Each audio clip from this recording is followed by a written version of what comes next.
Imagine an empire that stood unshaken for over 1,000 years. A glittering fortress where East met West, faith clashed with power, and art defied time. This is not Rome. This is the Byzantine Empire. Born from the ashes of antiquity, it became a beacon of civilization, guarding secrets of the ancient world while forging its own legends. From the golden domes of Constantinople to the shadowed halls of imperial intrigue, prepare to uncover the saga of a realm that refused to fade until the world turned against it. Welcome to Byzantium, the empire that refused to die. Imagine an empire that called itself Rome long after the world forgot it. For over 1,000 years, while the Western Roman Empire splintered into feudal chaos, the eastern half endured, resilient, mysterious, and proud. The people who lived in its marble halls and prayed beneath golden domes never saw themselves as Byzantines. They were Romans, chosen by God, heirs to Caesar and Constantine. Their capital, Constantinople, rose like a beacon between two worlds, a city of silk and steel, faith and fire. And in 1453, as the cannons of the Ottomans shattered the walls once thought eternal, it wasn't just a city that fell. It was the last heartbeat of a civilization that had bridged the ancient and the medieval, reaching toward modernity. The fall of Constantinople wasn't the end of something small. It was the twilight of a world. When Rome wore many faces, the Byzantine Empire was no cold relic of Rome, but a living, breathing crucible where East met West and barbarians became Romans, if they were willing to bow to Christ and the Emperor. Behind many a Greek-sounding name lay Slavic or Turkish roots, buried under layers of loyalty and baptism. In its prime, Byzantium was a churning mix of ambition and belief, where illiterate outsiders could rise to command armies or rule provinces. But the same geography that once made it the center of the world turned traitor as new enemies surged from every direction. Caught between the weight of past glories and the chaos of its expanding borders, the empire began to crack. In the end, it wasn't just swords or cannons that broke Byzantium. It was the slow unraveling from within, as the structure that once held a civilization together finally buckled under the strain of centuries. The dream of one world. Before Byzantium ever rose, it was Rome that dared to stitch together a world as vast and varied as the stars above it. In the crumbling days of the old empire, unity was no illusion. It was an achievement, hammered out in Latin, sealed with coin, and spread by legions marching across desert and forest alike. From the old, wise cities of the East to the raw, restless frontiers of the West, a common thread of law, culture, and commerce bound the empire together. At the center stood the emperor, not merely a ruler, but a symbol, a protector, the very ideal of reason standing against the chaos of fortune. Yet beneath this glittering unity was a fragile mosaic of ancient cities and new conquests, of proud traditions and uneasy submission. The Roman genius was to balance it all on the edge of reason and power, an impossible dance that, for a time, held the Mediterranean world in an uneasy but remarkable peace. Cracks in the marble. Beneath the grand illusion of Roman unity, fractures ran deep. The empire spoke Latin, yes, but not everyone listened. Ancient customs clung to life in the shadows of Roman law, and temples to forgotten gods stood not far from Christian altars and Jewish synagogues. The peace Rome promised often bred isolation instead of connection, as provinces grew rich and inward-looking, shielding themselves with pride and gold. Yet somehow, through all this complexity, an idea held fast. A fragile, shimmering sense that from the western seas to the edge of Asia, people belonged to something greater, the Greco-Roman ideal. It lived in their cities, in their libraries, in the minds of the men who taught their children to honor order over chaos. And then came the barbarians. They struck as disease festered and emperors fell like dominoes. As power frayed and the frontier burned, the world had changed, but Rome, stubborn and storied, still clung to its dream. Wounded, yes, but not yet dead. Order from chaos. The fall of Rome was never a clean break. It was a storm of contradictions. Even as regions crumbled, others thrived. Amid plague and invasion, people moved, traded, schemed. Ambition found space in the cracks of a crumbling order, and for the clever or ruthless, the chaos was a ladder. But it couldn't last. Then came Diocletian and Constantine, soldiers first, emperors second, who stared down a century of anarchy and dared to reset the empire. They knew the truth. No single man could command a world so vast, no army could stand firm without reform, and no empire could survive without faith. Faith not only in gods, but in system, in order. With military precision and near-religious fervor, they redrew borders, reshaped power, and rebuilt the state. Out of the storm, they forged a new Rome. Not the old republic of togas and senators, but a disciplined, divine monarchy, where strength was law and unity was sacred. In their hands, Rome didn't fall, transformed. 2 emperors, 2 destinies. At the crossroads of Rome's twilight and Byzantium's dawn stood 2 emperors, Diocletian, the last architect of the old order, and Constantine, the visionary who built a new world from its ruins. Diocletian looked backward, sculpting an empire of structure and tradition, carving power into 4 hands with his tetrarchy, only to watch it collapse under its own weight. He tried to freeze the economy, crush Christianity, and return the empire to its ancestral gods, but the past would not hold. Constantine, seizing the chaos, looked forward. He made the cross a banner of empire, gave Rome a new soul in the east, and crowned his revolution with the golden solidus, a coin that outlived kingdoms. Where Diocletian chose Nicomedia, Constantine raised Constantinople, not a provincial echo but a capital destined to outshine old Rome. With bold reforms, he set the foundation for a civilization that would endure 1,000 years. Diocletian closed the Roman story. Constantine opened the Byzantine chapter. Chains beneath the crown. Though Constantine cast a long shadow as a founder of Byzantium, not all his legacy gleamed with vision. Beneath the grandeur of golden coins and holy crosses lay chains. Quiet, enduring, and wrapped in law. He was no wild revolutionary. He knew power often lies in tradition. Where earlier emperors had struggled to force men into the thankless work that kept the empire breathing. Plowing fields, ferrying grain, collecting taxes. Constantine did not free them. He bound them tighter. With a stroke of imperial will, he made burdens hereditary. The peasant became forever tied to his soil, the shipmaster to his cargo, the tax collector to his thankless post. These were not simply roles. They became castes, the building blocks of a vast machine whose gears ground on through centuries. Constantine might have opened the gates to a Christian empire, but he also laid the legal roots of a world where duty was inescapable and freedom, for many, was a forgotten dream. The last breath of the old world. By the dawn of the 5th century, the Roman Empire stood split, east from west, yet still pulsing with the legacy of Constantine. A fragile blend of order and ambition wrapped in divine right. His vision had taken root so deeply that even mediocrity could inherit a throne.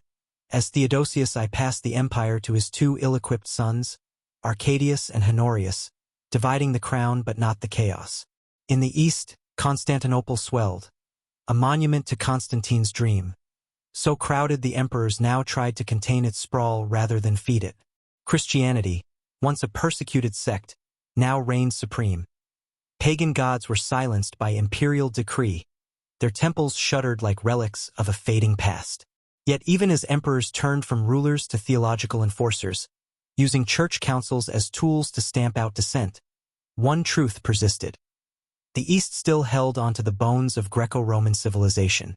Laws, language, and urban life survived, not untouched, but reshaped in the forge of faith and power.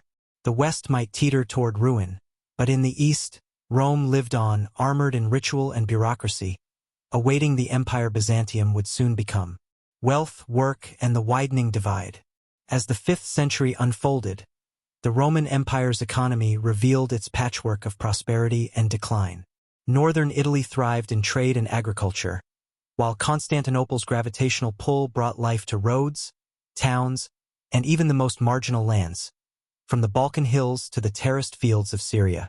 Gold flowed more freely than it had in centuries, possibly from African mines newly accessed by camel caravans crossing the Sahara or looted from the treasures of pagan sanctuaries. Constantine's solidus still held firm, a shining symbol of fiscal continuity. But beneath this golden sheen, the social landscape was shifting and hardening. The radical mobility of the previous century faded. Emperors issued law after law tying men to land, ship, or civic duty, yet the very need to repeat such edicts betrayed their ineffectiveness. Roman society was not, despite appearances, a rigid caste machine. The vision of state-imposed order often collided with the reality of local resistance and economic variation. Nowhere were these contrasts starker than between East and West. In the East, cities remained vital, population stable, and armies full. Merchants, often Syrians, kept trade alive, even supplying goods to the beleaguered cities of the West. Crucially, the emperor in Constantinople retained direct access to money and manpower, supported by a relatively new aristocracy more loyal and less entrenched than the old senatorial elites of Rome. In the West, that same senatorial class had grown too powerful, swallowing up land and people into private dominions. Their wealth insulated them from imperial demands, creating a fatal bottleneck that blocked the state's access to taxes and troops.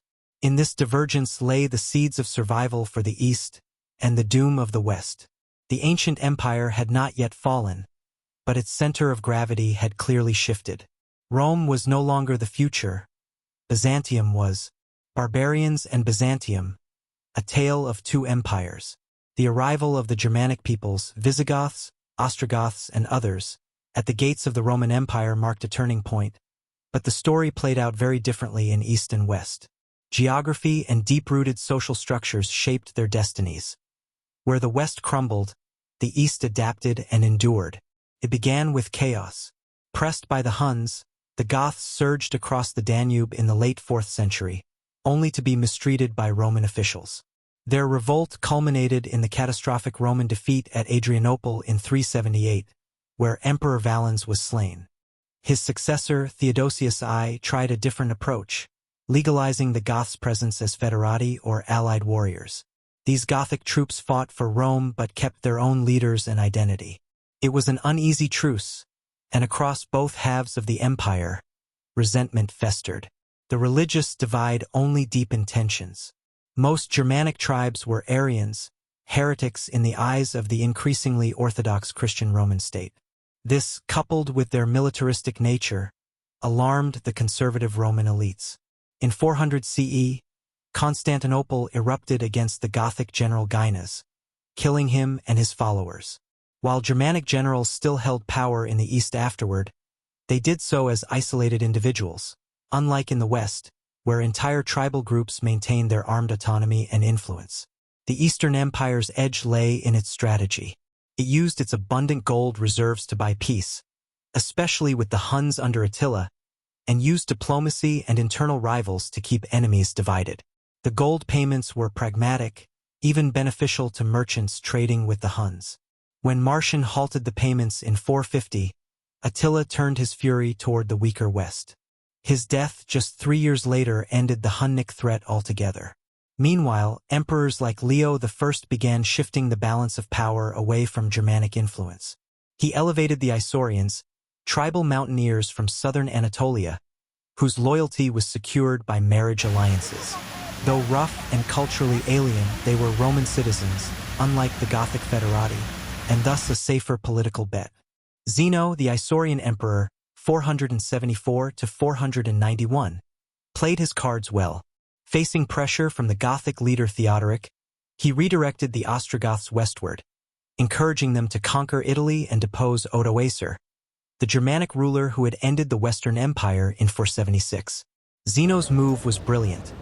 He rid the East of a powerful threat, preserved a nominal Roman claim over Italy, and avoided the kind of disintegration the West had already suffered. In the end, the East survived not by brute force but through adaptability, using money, alliances, religion, and shrewd diplomacy to tame the tide of migration. Where the West fractured under the weight of foreign generals and aristocratic resistance, the East held firm, becoming the seedbed of what would blossom into the Byzantine Empire. The twilight struggle of an empire. With the death of Emperor Zeno, the wild Isaurian grip on Constantinople loosened but did not vanish overnight. It took years of fierce conflict before Emperor Anastasius I's forces crushed the last mountain rebellions, finally restoring a fragile peace to the Eastern Roman throne. While the West crumbled into fractured kingdoms ruled by barbarians and warlords, the East clung to its imperial identity, a lone beacon of order amid chaos. Yet beneath this fragile calm, a storm brewed, not of swords and armies but of faith and doctrine. The empire was torn apart by fierce theological battles over the nature of Christ, heresies that would test the limits of imperial unity far beyond the battlefield.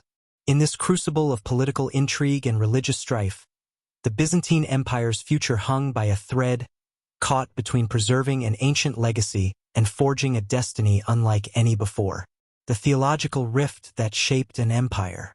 After Christianity's core beliefs were broadly accepted, a fierce and tangled debate over Christ's very nature tore through the Eastern Empire, centered in Alexandria and Antioch, two cities locked in a battle of faith and power. Alexandrian theologians spoke of Christ's divine and human natures fused into one, while Antiochian thinkers insisted on two distinct but coexisting natures.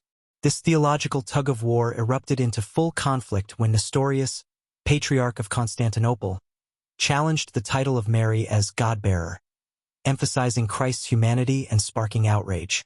His opponents rallied under Cyril of Alexandria, championing a vision of unity in Christ's nature that bordered on erasing his humanity. At the Council of Chalcedon in 451, Pope Leo I's doctrine of two distinct natures in Christ triumphed, splitting the church and branding many, especially in Egypt and Syria, as heretics. This religious schism wasn't just a theological quarrel. It fanned separatist flames, fueling resistance against Constantinople's rule, and setting the stage for future political fragmentation.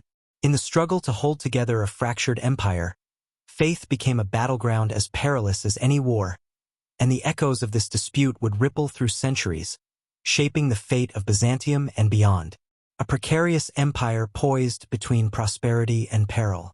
As the 5th century drew to a close, the Eastern Roman Empire stood at a crossroads under Anastasius I, a ruler who embodied the fierce desire for a truly Roman emperor and sought to end the disruptive rule of the Isaurians.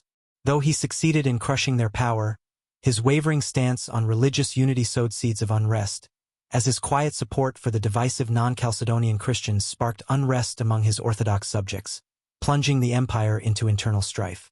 Yet amid this religious turmoil, Anastasius's sharp economic reforms breathed new life into the empire's fortunes, stabilizing currency, easing urban taxes, and filling the treasury with unimaginable wealth. This prosperity laid the foundation for the challenges that loomed ahead, restoring Roman authority in the West and defending against the ever-looming threat of the resurgent Sasanian Persian Empire.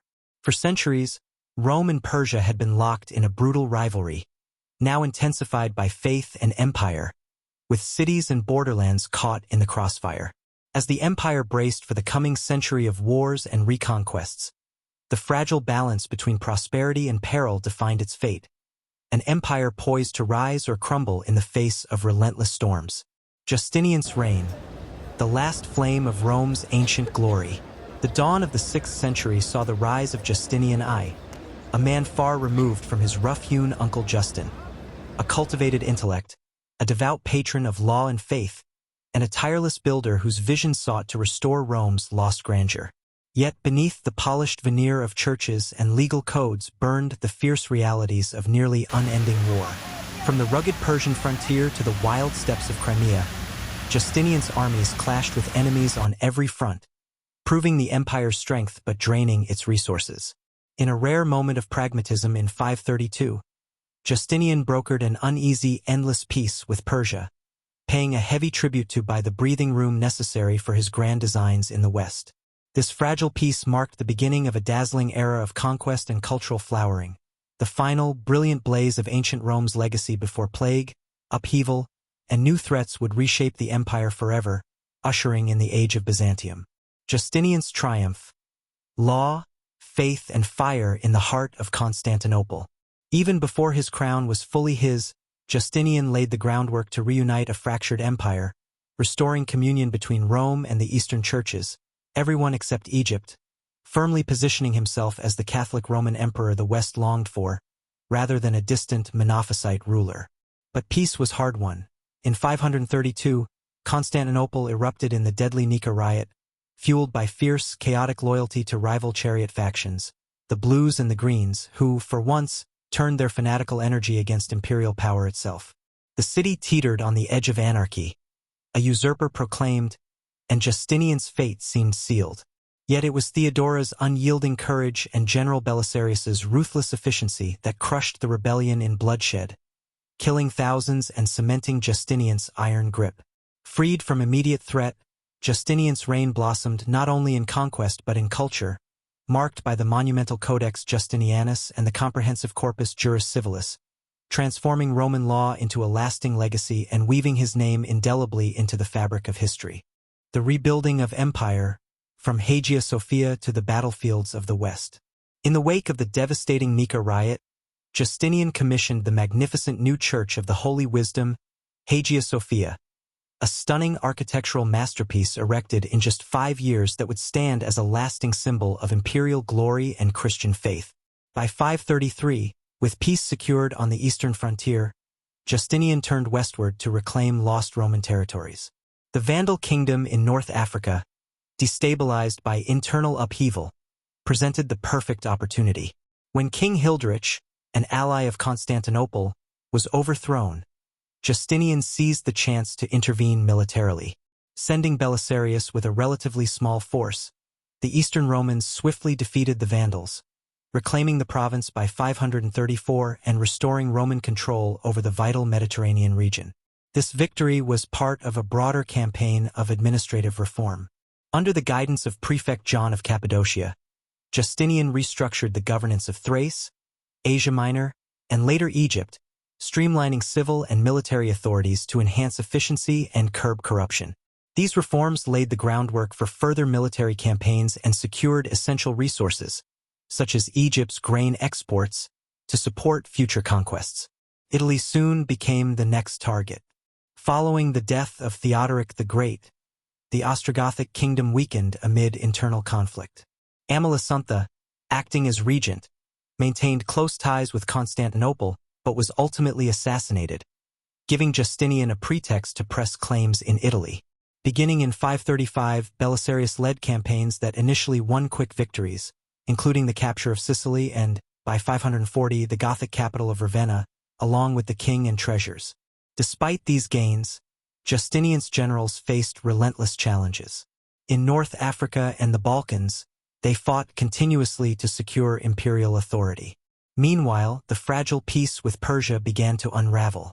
Intelligence from a Gothic embassy in 539 stirred Khosrow, the Persian king, to break the endless peace, launching raids as far as Antioch and capturing key fortresses by 541. Back in Italy, the Goths rallied under a new and capable king, Totila, reversing Roman advances and turning the tide in the peninsula. The mid-6th century thus unfolded as a period of intense conflict and transformation, with Justinian's ambitious dream of restoring the Roman Empire meeting both remarkable successes and formidable setbacks. The mid-century crisis, plague, war, and struggle. The 540s brought one of the greatest disasters of Justinian's reign, the bubonic plague, first recorded in Egypt in 541, spreading swiftly through Syria, Asia Minor, and Constantinople by 542, and eventually reaching Italy and Africa. The plague decimated populations across the empire.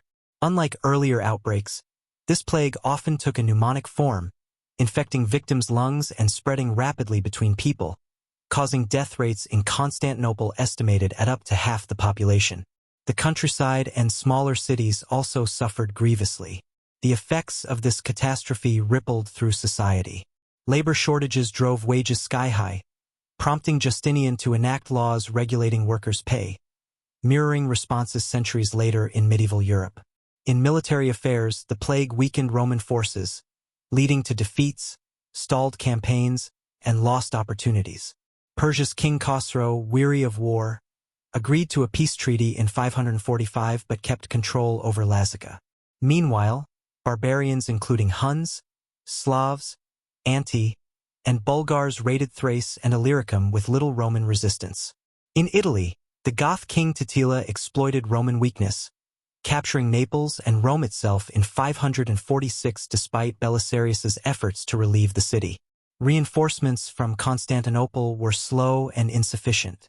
Justinian's resurgence, the last years of an empire. From about 548 onward, fortunes slowly improved. By the mid-550s, Justinian's forces regained strength and victories across most fronts, except the Balkans, where unrest persisted. The fortress of Petra was retaken from Persia in 551, and after prolonged fighting, a peace treaty was signed in 561. While Justinian continued tribute payments, Khosrow renounced claims on Lazica and promised religious tolerance for Christians in Persia. Trade was a key concern in the treaty. Silk, a prized commodity, had traditionally passed through Persia from China to Constantinople. To break this monopoly, Justinian sought new trade partners, from Ethiopian merchants in Aksum to the peoples near Crimea and the Caucasus, and even the Turks of the steppes north of the Black Sea. By 561, Byzantine agents had smuggled silkworms into Constantinople, founding a silk industry that freed the empire from Persian control and became a vital medieval Byzantine enterprise. In the west, Justinian's military successes culminated spectacularly. The Moorish threat in North Africa ended by 550. In 552, Byzantine troops intervened in Visigothic Spain's internal conflicts, seizing towns in southeastern Iberia for permanent occupation. Most significantly, Italy was reconquered. Justinian assembled a large, diverse army, including Romans and barbarian allies like Lombards, Heruli, and Gepids, as well as Persian deserters, under the command of the eunuch general Narses. In decisive battles at Busta Gallorum and Mons Lactarius, Narses defeated Totila and his successor Teas. Despite some remaining Gothic resistance and Frankish incursions, by 554 Italy was restored as a province of the Eastern Roman Empire. The Balkans, a complex frontier of conflict and diplomacy. The Balkans during Justinian's reign presented an especially complicated challenge due to the wide variety of peoples, Slavs, Bulgars, and others, pressing into the region. To defend against these incursions, Justinian extended a system of fortifications stretching from the Danube to as far south as Thermopylae. However, forts and watchtowers alone were insufficient. Between 540 and 559, repeated invasions shook the region. In 545 and 548, Slavs raided Thrace and threatened Dyrrhachium. In 550, Slavic groups came within 40 miles of Constantinople. The major assault in 559 saw Kutriger Bulgars and Sclavini split into three forces, reaching as far as Constantinople's suburbs and Thermopylae. Defending the capital fell to the elderly Belisarius, who rallied civilians and veterans. The invaders ultimately retreated due to Roman naval pressure and attacks from rival Utigurs, whom Byzantine diplomacy had cleverly allied with against the Kutrigers. This diplomatic tactic, pitting one barbarian group against another, became a central Byzantine strategy in the Balkans, compensating for a chronic shortage of military manpower. As new threats emerged from Central Asia, Justinian's officials perfected this defensive imperialism, using bribes, treaties, and intrigue to manipulate barbarian tribes. A notable example was the alliance with the Avars, a Mongol people seeking refuge from the Turks, who by the late 550s were positioned on the Danube as both allies and potential threats. The quiet but ominous decline. Justinian's later years were marked by ongoing plagues that returned intermittently until the 8th century, preventing demographic recovery after the devastating 540s outbreaks. Two factors worsened the manpower shortage: the growth of monasticism, which demanded celibacy, reducing birth rates, and recurring plague outbreaks targeting infants and young children. This demographic crisis had far-reaching effects on the empire. The great church-building projects halted. Only repairs or expansions of existing structures took place. Increasing tax demands weighed heavily on villages, where fewer taxpayers had to shoulder collective responsibility for unproductive or abandoned lands. The army, increasingly reliant on barbarian recruits, including Goths, Armenians, Heruli, Gepids, Saracens, and Persians, struggled to maintain discipline and effectiveness. Many of these soldiers lost their fighting edge as garrison troops and were less effective in combat when tested by enemy forces. In sum, While Justinian's armies won remarkable victories in both East and West, the empire's long-term capacity for expansion and defense was severely constrained by a chronic shortage of men and financial resources. The Roman world was transitioning into a more Byzantine society, one shaped by defensive diplomacy, multicultural armies, and shrinking manpower. By the late 6th century, the East Roman, or more accurately Byzantine Empire, faced many of the same existential threats that had toppled the Western Roman Empire in the previous century. Barbarian peoples pressed relentlessly from beyond the Balkans, and the armies defending the empire were increasingly composed of soldiers of barbarian origin. The wealth accumulated during the 5th century had largely been spent, and there were too few native Romans left to sustain the traditional economic and military needs of the state and society. The Byzantine Empire avoided the fate of its Western counterpart through a combination of valor, fortune, and key institutional and cultural advantages. One of these was superior diplomatic skill. Byzantine statesmen possessed a deeper curiosity and understanding of the customs and movements of barbarian peoples than their 5th century predecessors. This blend of institutional savvy and adaptive attitude allowed Byzantium to manipulate barbarian rivalries to its benefit. Moreover, the Byzantine attitude had evolved to accept barbarians within society, on the condition that they embraced Chalcedonian Christianity and recognized the emperor's authority. While this religious unity was sometimes fragile, cracking under pressure to reveal older pagan loyalties and wavering imperial fidelity, the Christian faith and the ecclesiastical institutions of the 6th century proved far more effective in uniting people and sustaining morale than the pagan literary culture of the Greco-Roman world.